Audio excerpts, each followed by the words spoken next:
Welcome to Colney Talk Podcast.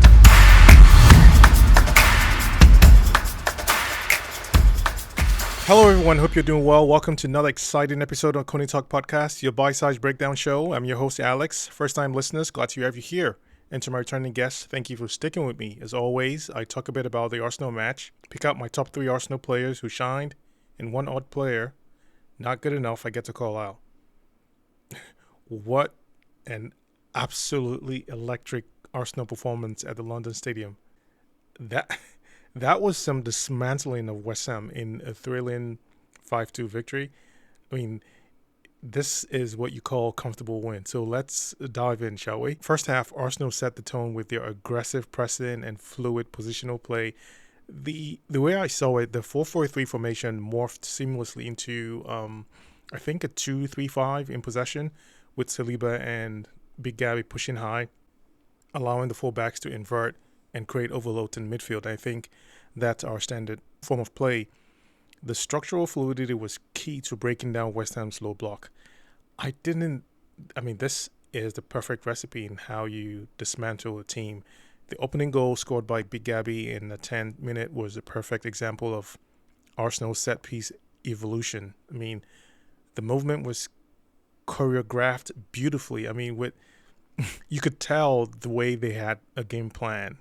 Our set pieces, Big Gabby whispering instructions to his teammates before the corner. It's abundantly clear Nicolas Jover's influence on our set piece routines is just levels above the rest, and I think is even causing a lot of stress when it comes to these corner set piece plays. But big ups, they executed perfectly. But the real tactical masterstroke came in form of Arsenal's pressing trap. Arteta had clearly identified West Ham's build-up patterns, and that set up a pressing scheme to exploit them. So as I, again, was just watching it, it looked like Arsenal allowed West Ham's centre-backs to have the ball, but as soon as they tried to progress to the fullbacks or midfielders, Arsenal's front three would spring into action, cutting off passing lane, and forcing turnovers in dangerous areas. So it felt to me that they were beginning to create a separation when they had left West Ham's attacking trio up top and kind of trapped them in some fashion. This led to the second goal where Saka's intelligent pressing forced a turnover, and within seconds Trossard was tapping in Arsenal's second goal, but there was a few more brilliance that led to it though, so I'll get back to that. But it was a prime example of what I like to call organized chaos. Structured pressing that creates the illusion of disorder for the opposition and then make them pay. And then there were a couple of nervous moments in the first half, particularly when West Ham tried to exploit the space behind our high line with long balls. And I think with the level of physicality that team possesses, it's usually one of their, bread and butter plays, and you would have their men up top hold on and really get the rest come in. And this raised an interesting question for me. Like, does it seem like we're always set up with high line, regardless of the central midfield defense? I mean, seeing how we didn't have Partey or Merino absent and still shaped up the same way. And could we have also pushed our risk level? To me, I think Arteta will see it doesn't matter who's there, who fits in that role or who stays in that position. The risk level and what he wants to do and implement will definitely be the same. So kudos to the players to stick to that plan.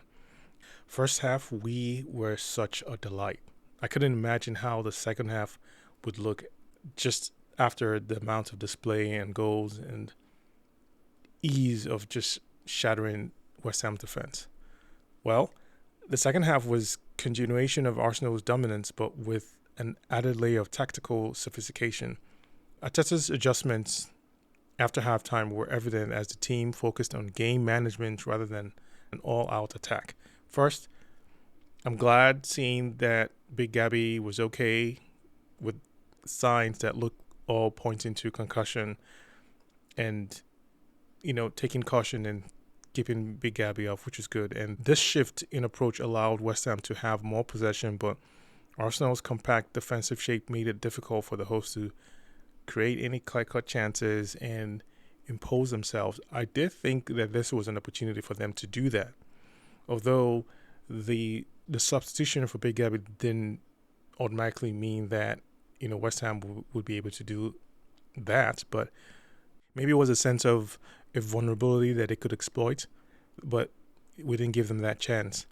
And we continue maintaining the same amount of, pressure and push, staying forward and not necessarily sitting back and having them hold onto the ball as much. Even with that, though, there were a few shaky moments where our defensive concentration lapsed. West Ham's 2 quick goals just before halftime from Wan-Bissaka and Emerson highlighted the importance of maintaining focus even when in a really comfortable position. Although that free kick from Emerson, I just want to say 2 things. One, that shouldn't have been a foul at all. Rice fully got the ball, and I'm not even sure why that was called. And 2, I just got to tip my hat for that free kick. It was a good one. In any situation, you just got to stand up and applaud for that. It's easy for me to say, but again, if we had either Partey or Merino, we could have suppressed that blitz from West Ham, but you never know. But that's it. Okay, so moving on. Despite those brief moments of sensing West Ham's attempt of resurgence, Arsenal's overall performance was nothing short of spectacular, if you ask me. I mean, the team's ability to control the tempo of the game, create chances at will, and respond positively to setbacks, well, a few of those setbacks, showed the mental fortitude that Arteta has really instilled in these players, and in fact, the reaction rather when things like this happen. And I really was looking for that when it felt like there was a storm from West Ham's players really moving on and the crowd trying to get behind them. So it was one of those moments that I really saw the strength of the team, the mental fortitude that they had to push back and react, at least just kind of ward off any kind of pressure that the opposition was trying to bring. So kudos to them. And one of the most intriguing aspects of Arsenal performance was their use of half spaces. And you know who I'm calling out first. Ødegaard and Havertz consistently positioned themselves in those areas. They were creating dilemma for West Ham's defenders. It was like, should they step out to press and leave space behind, or should they hold their position and allow time on the ball? I think they did both, but either way they got punished. I mean, this constant positional puzzle was a key factor in Arsenal's dominance. And this is, just think about it. It's really about deciding what to do, exposing themselves with those spaces behind, and then laying off the ball to Saka to really punish them. So it wasn't so much of Saka actually doing that. So it says a lot when it's a 1-2-3 punch of Saka, Havertz, and Ødegaard making these display patterns of pick your poison. And another tactical wrinkle that caught my eye was the role of Declan Rice. Against his former team, Rice showcased once again his versatility by alternating between a deep line playmaker and a box-to-box midfielder. And I think he had to do that in the absence of Partey and trying to maintain some level of pace when we needed to support, Jorginho in situations which did show itself. And this fluidity from Rice allowed Arsenal to control the midfield battle and provided a solid foundation for the team's attacking play. Interestingly so, it wasn't even Rice sitting deep in the middle. It was Jorginho. So again, a lot of brilliant power play there. The performance from the boys, absolute class, and then really pleased to see how they played throughout this match. All right, let me highlight my top 3 standout performance in this game. First player, Saka. I mean, no surprise there, but really grateful and happy to enjoy the way he continues to shine and maintain this level of consistency. Not this level of consistency, but continues to push it and raise the level. So, I mean, in this game, he was unmatched. First, he provided the assist for Trossard's goal with a perfectly weighted pass. Then he won the penalty for Arsenal's 3rd goal with a clever movement in the box. Then he consistently beat his man on the right flank, creating numerous advantages. Showed great composure to score Arsenal's 5th goal from the penalty spot. And then he continues to demonstrate excellent work rate, tracking back to help defensively always when it's needed. I mean, Saka's performance was nothing short of phenomenal. The ability to impact the game in multiple phases of play is a statement of his caliber and his class. He's just not a player that is worth thinking twice about his status and understanding how much of an attacking force he is, and he continues to be. So big shout out to him on this. Second player, Ødegaard. You can swap both names in what I just described and it would fit. But then Ødegaard, his was even harsh.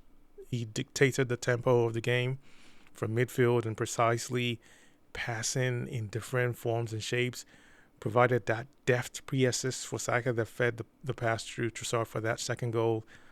Scored Arsenal's third goal with a coolly taken penalty and, very nice moments for Saka handing him the ball, take the spot kick, and then created numerous chances with his vision and ability to find pockets of space. I mean, this was his game where he just shined in those tight spaces, tight corners, opening things up, pulling defenders where he needed them to be, and then, as always, leading the press from the front and enforcing turnovers in dangerous areas. There's nothing more I would say that is... anything I would say would sound like you've heard it in the previous pod, but again, this is evidence of consistency by our captain, and he was amazing. And Ødegaard's performance was another midfield master play. The way he continues to control the game, elevate the playing level for all the players, and keep a rhythm that fits our playing style while providing goal threats. He's just a complete man in the middle right there, and it's really awesome watching him play. Third and final player, Kai Havertz. So happy to call his name in this. He scored Arsenal's fourth goal with a composed finish after a perfectly timed run. Those runs, we've seen them, but we've not necessarily seen it in this fashion. And definitely a big shout out to Trossard, looking up and making sure he can find his man. Immediately he found those spaces. Similar to Ødegaard, consistently finding space between the lines, causing problems for West Ham's defense. And the way he linked play effectively between midfield and attack, you would not even think twice about how great he is. And that physical presence in winning aerial duels and holding up play, he demonstrated improved defensive work rate, pressing, tracking back, holding up the ball up when we needed to get some calmness in the way that West Ham tried to trap us. Havertz's intelligent movements and ability to link up plays are simply his essential game influence to Arsenal's attacking fluidity. And that just cannot be overstated. This goal for him, I hope brings back more hunger in front of goal like he's been having before. So, again, great to see him get on the score sheet, affect the game in the way that he usually does, and then get rewarded for that. So a lot to be happy. And once again, no odd player worthy of the claim in this game, and I love it. The confidence and determination showcased by this team not only secured the 3 points, but also reinvigorated our hunger as we keep climbing. We've proven that we can destroy teams at the highest level, and with performances like this, I like that it allows for other players on the bench to come in the game and get meaningful minutes. The tactical flexibility as well, it's beginning to show in areas that we needed it. And the individual brilliance, as always, and the collective drive that was displayed at this London stadium was just a joy to behold. I know there's some players I'm not really mentioning, but they really contributed as a collective and an individual level. And I'm talking to you, Timber. You're just one of those. So big shout out. And we're moving into crucial part of this season. I'm really praying that we can sustain this with higher standards, because it just feels like we're just getting started, especially with these players that we've not really had play consistently due to injuries. Looking ahead, Arsenal need to keep their heads down, and they just got to keep building on results like this, because we get this done, we enjoy for a little bit, and then we move on, because it puts us in a strong position regardless of the outcome at Anfield or what's ahead. We just got what's in front of us, and we got to take care of business.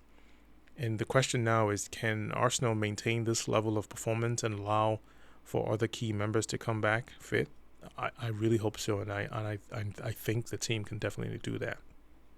All right, that's it for today's tactical breakdown. Remember, folks, football is a simple game made complicated by people like me who love to overanalyze it. But when Arsenal play like this, it's really hard not to get excited about the intricate details that make this team so special, and the players that you just got to call out and see what they're doing on the pitch. It's another great win and a great weekend to enjoy following this and really bask in what we're coming up with right now. If you enjoy this episode, like, subscribe, and share with your fellow Gunners. Until next time, take care.